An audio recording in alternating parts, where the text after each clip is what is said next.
Hello, everyone. A warm welcome to this fourth episode of the Noteworthy. Our noteworthy person for this episode is the co founder of ShwetSai, late Dr. Bidan Sheth. I would not say he is a person with many awards and accolades, but his vision has been exemplary, quite far-sighted. It was a tall order when I decided to cast a noteworthy episode about him, since he is not only the founder but also my dad.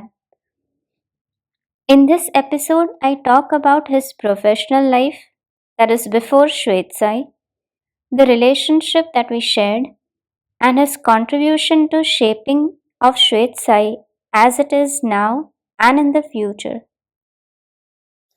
He retired as the Dean of College Development Council in 2004.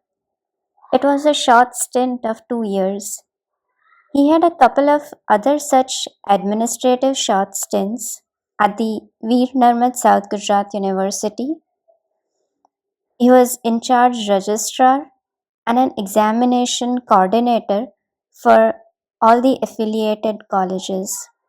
In fact, in the 90s, he fell a little short of becoming the vice chancellor of the university.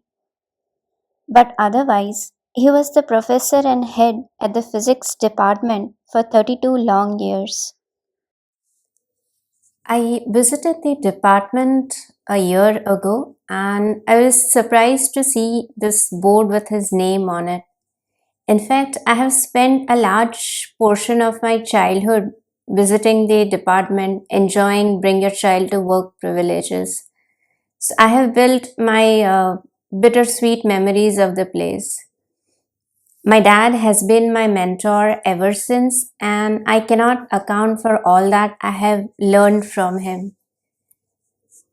But I would say that we started interacting more professionally around 2009. I was in the States then, and during one of my regular vacation trips to India, he invited me to give a guest lecture about the work I was doing, design, PCBs. It was quite easy for us to interact since we have a common affiliation. We both account our educational training and work ethics to the United States, although we have studied at different schools. So, after the lecture, when I went back to the US, I actually looked up his professor, Dr. Arnold Tubis. He was the PhD guide. Even as a child, it always bothered me that why did he pull away from active research, and till date I do not have an answer to it. So his professor had retired a long time ago, but I figured out that he had expanded his work field to origami. So printed a few papers and sent him back to India. I may have reignited his passion for research, and I'm glad if I could have done that. But during those days, even I was thinking of having a service segment as a spin off, either in the organization that I was working or start something of my own. Well, he was all about consulting firm.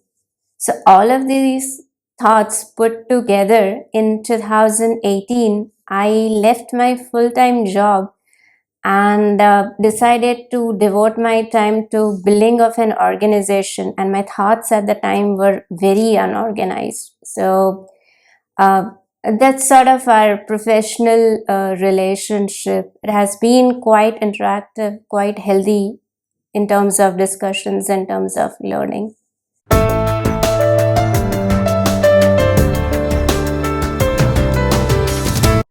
I've compiled a summary of his education and work to the best of my knowledge. So, after completing his master's in physics, he earned a diploma from the Saha Institute of Nuclear Physics in Kolkata before he joined the PhD program at Purdue.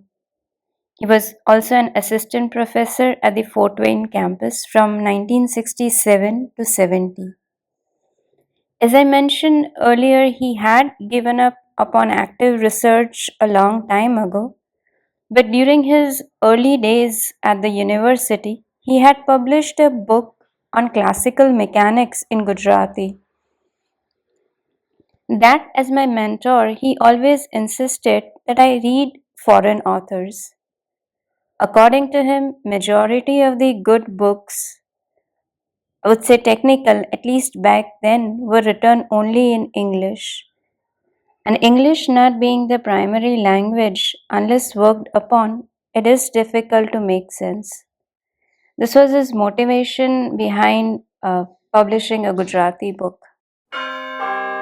It is strange to have a partner posthumously, but I was so unsorted at the time that it would have been a difficult convincing to anyone to really join me. Even if my dad were around, it would have been difficult with him. As far as his contributions to ShwetSai are concerned, all the financing that has happened so far has been his money. But I think more than finance, his contribution has been towards the booklet quarterly magazine that we started. I think he completely owns the magazine.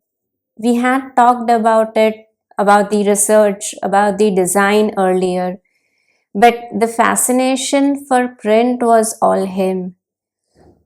Maybe because in his days, fancy graphics didn't exist.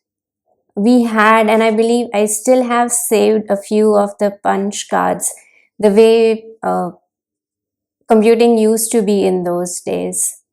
But there's a short story about this quarterly that I would like to share. To establish ShwetSai, I started writing a lot of technical blogs. And my thought was that I would go deeper in these blogs, do more research, discuss research papers, and eventually add a Amazon Pay button to it.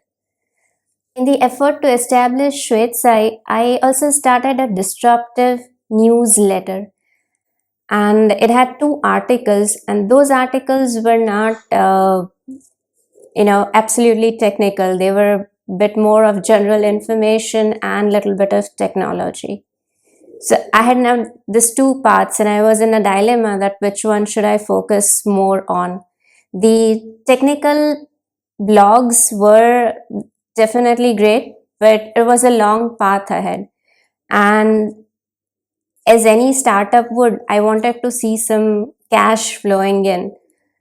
So within a few months of this dilemma, I decided to try to printing of the disruptive newsletter.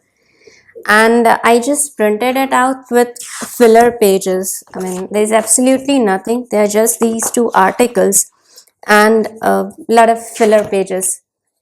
And I got sold on just the print version of this. So I could see a lot of scope of expanding this, designing it, and not that it would just generate a revenue stream for me, but I saw more potential to it of, it would inculcate good reading habits. It would be providing good information at a really low cost.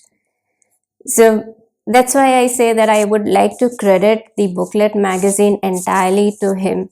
And I'm glad that at the time between my technical blogs and the newsletter, I selected the newsletter, which was just a newsletter back then, turned into an experimental design and technology booklet quarterly magazine. So these are the four issues you have in 1 year. And I think it's a good gift subscription for anyone who enjoys reading. It's very reasonably priced, just at 550 rupees. We're looking into getting external investment for this, expanding our team. In fact, our digital edition is in its beta release right now. We want to add more articles to this booklet magazine. So it turned out quite well for us. I felt it was a good time to bring the co-founder of ShwetSai in one of the noteworthy episodes, simply because I'm ready to separate the research and service segments of ShwetSai. So ShwetSai mainly focuses on design thinking, uh, product designs, and project management of embedded systems as far as its research is concerned. So, I want ShwetSai to focus on the research, whereas our spin off C.SPACES will be working in the service segment. So, the quarterly magazine now will be managed by C.SPACES. That way, I get to implement my mentor's teachings in research.